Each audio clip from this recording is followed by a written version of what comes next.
Yo, what's going on, guys? My name is Alex, and this is my top 10 power forwards going into the 2023-2024 season. Quickly, before we get started, I do want to say that I am not going to be projecting on this list, so player A is not going to be better than player B because I think they'll just get better as this next season goes along.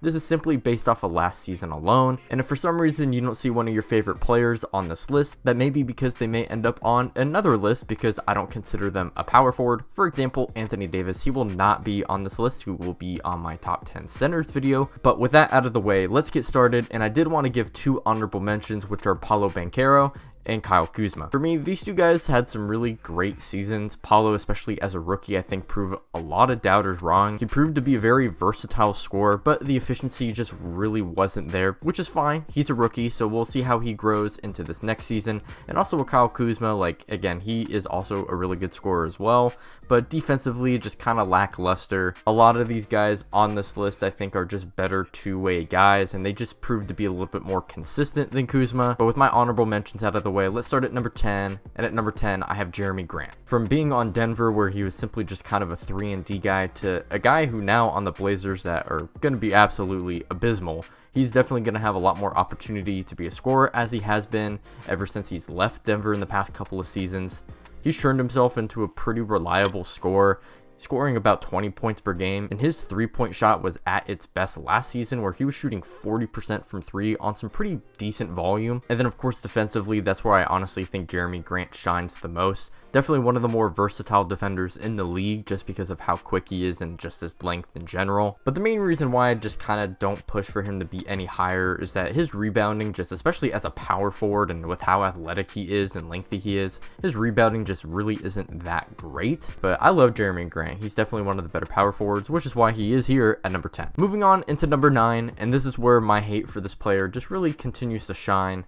I have Julius Randle. Julius Randle continues to be an all-star to borderline all-NBA player in the regular season. He's one of the better defenders in the league. He definitely is a big bully ball player, and that's why he's been able to score pretty well in the regular season. And his three-point shot, while it is inconsistent, it has definitely taken strides in the right direction.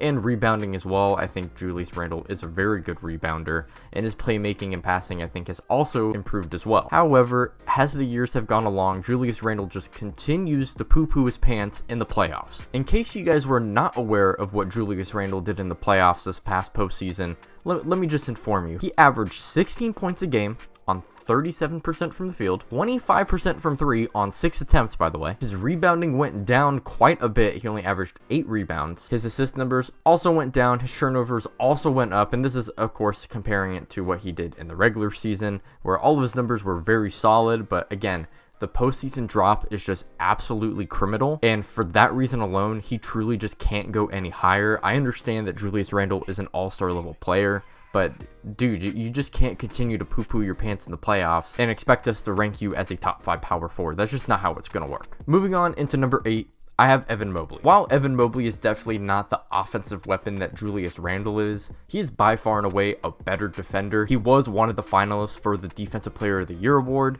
and I think that on its own is what puts him over Julius Randle, because again, Evan Mobley also underperformed in the playoffs in terms of his offensive productivity. His numbers just kind of dropped down across the board in terms of points per game, field goal percentage, true shooting percentage, all that sort of stuff. Everything just kind of went down, but of course the one thing that does translate into the playoffs is his defense. Just with how lengthy and quick he is, he can prove to be one of the better rim protectors while still being able to switch on to the perimeter and kind of hold his own as well. That's just something that Julius Randle honestly just can't do. Julius Randle, not only his offensive numbers decrease, but at least in terms of his defense, it's not so great to the point where I think that makes up for it. And again, Evan Mobley, his defense just translates a whole lot better than Julius Randle because of his rim protection. And Evan Mobley really isn't that bad of a rebounder as well. He honestly is kind of just on the same level as Julius Randle when it comes to the playoffs. So for me, Evan Mobley is better than Julius Randle. Moving on to number 7, and I think this is always kind of the weirdest player to rank because of just how unique he is compared to the entire landscape of the NBA.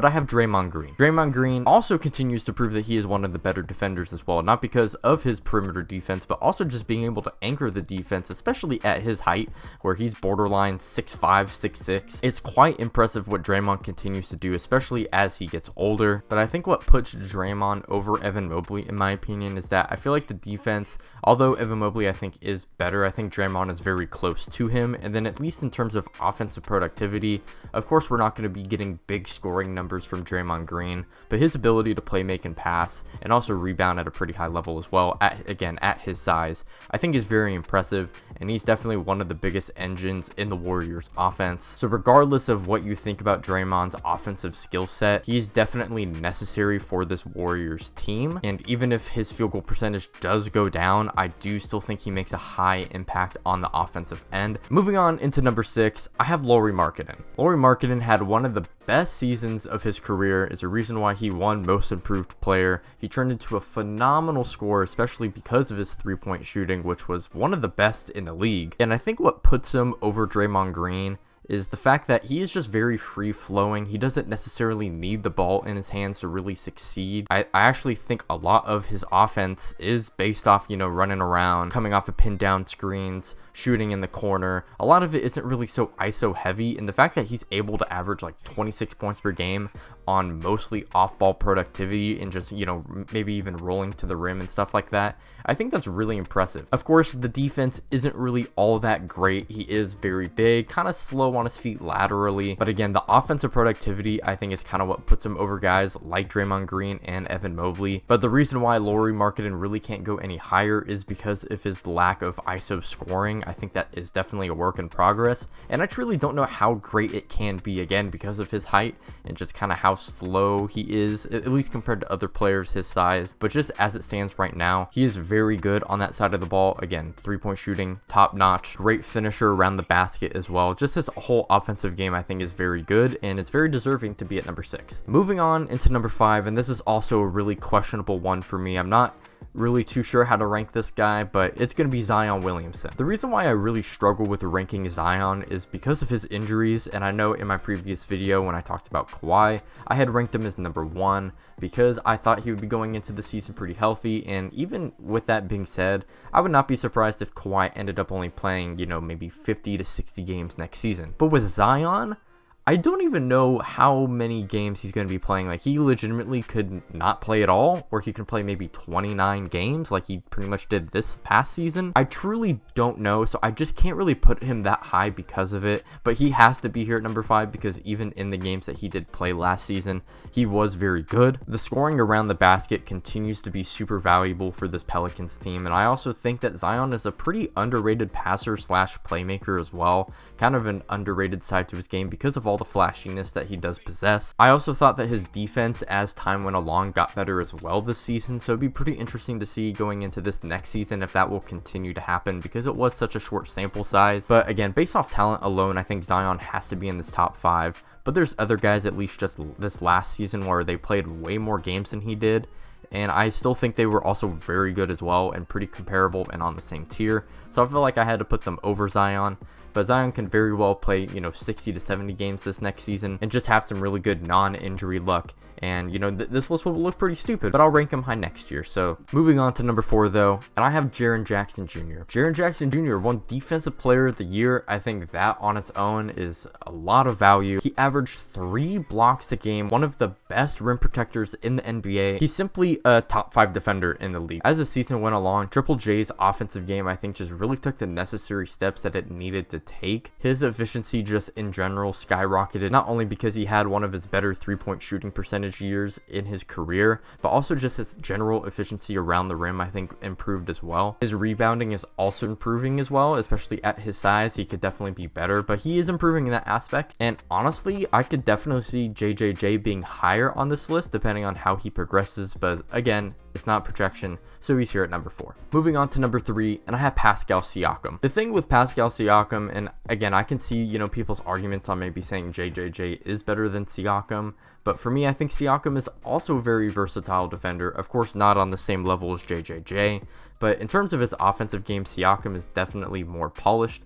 definitely as a scorer, but also as a playmaker. Not only was Pascal Siakam giving you about 24 points per game, but he's also giving you 5 to 6 assists as well. And then take into account that I think he's just a better post player than Jaren Jackson Jr. I think he can also self-create a lot better as well. If you value defense, which I definitely value defense a lot, I can definitely see the argument on having JJJ over Pascal Siakam, but I think I just need to see a little bit more from JJJ in terms of his offense to really put him over Siakam. I think Siakam has definitely proved himself to be one of the better power forwards in the league. But at number 2, I have Kevin Durant.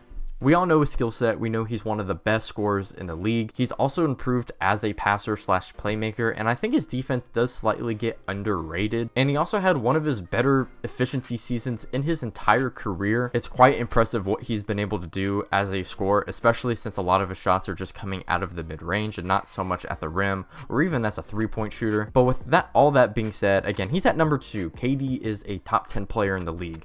But really what doesn't put him any higher on this power forwards list is his playoff translation. Statistically, at least in these past couple of years, KD continues to prove that his stats just offensively just tend to take a step down, and it's pretty noticeable as well. His efficiency across the board just drops down, and while he's still very solid in the playoffs, I just don't think he plays at that level high enough to be deserving of this number 1 spot. And at the number 1 spot, I do have Giannis Antetokounmpo. Now, this is kind of hard to gauge because a lot of you may say, hey, they lost to the Heat in the first round.